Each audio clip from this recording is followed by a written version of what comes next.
อัปเดตฝนฟ้าภาคอีสานมื้อนี้ประจำวันที่ 30 ตุลาคม 2568 มื้อนี้ย่อมความกดอากาศต่ำกำลังแห้งปกคลุมบริเวณปลายแหลมยวนประกอบกับมีแนวพัดสอบของลมตะวันออกและลมตะวันออกเฉียงใต้พัดปกคลุมภาคเหนือในขณะที่บริเวณความกดอากาศสูงหรือมวลอากาศเย็นกำลังอ่อนปกคลุมประเทศไทยตอนบนลักษณะเช่นนี้กะสิส่งผลให้สภาพอากาศของภาคอีสานสิเป็นดังต่อไปนี้จ้าโดยจะมีอากาศเย็นในตอนเช้าจะมีฝนฟ้าคะนอง140ของพื้นที่และมีฝนตกหนักบางแห่งเน้นขอนแก่นมหาสารคาม101โคราชบุรีรัมย์สุรินทร์ศรีสะเกษและก็อุบลราชธานี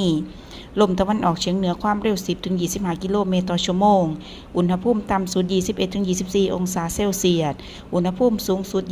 28-33 องศาเซลเซียสบริเวณยอดภูอากาศเย็นถึงหนาวอุณหภูมิต่ำสุด 15-19 องศาเซลเซียสอัปเดตเรดาร์ฝนล่าสุดจากฝนหลายฝนแห้งเนาะพี่น้องเนาะ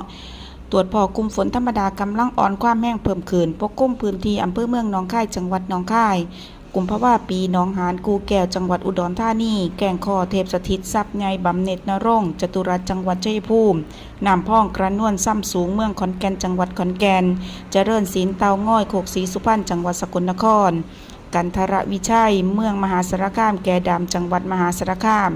สหัสขันธ์เมืองกาฬสินธุ์ห้วยผึ่งหน้าคู่เขาวงจังหวัดกาฬสินธุ์เมืองนครพนมปาปากหน้าแก่ธาตุพนมจังหวัดนครพนมเมืองร้อยเอ็ดทวัดบุรีทุ่งเขาเรือนจังหวัดร้อยเอ็ดคลิปนี้ลาไปแล้วสวัสดีค่ะ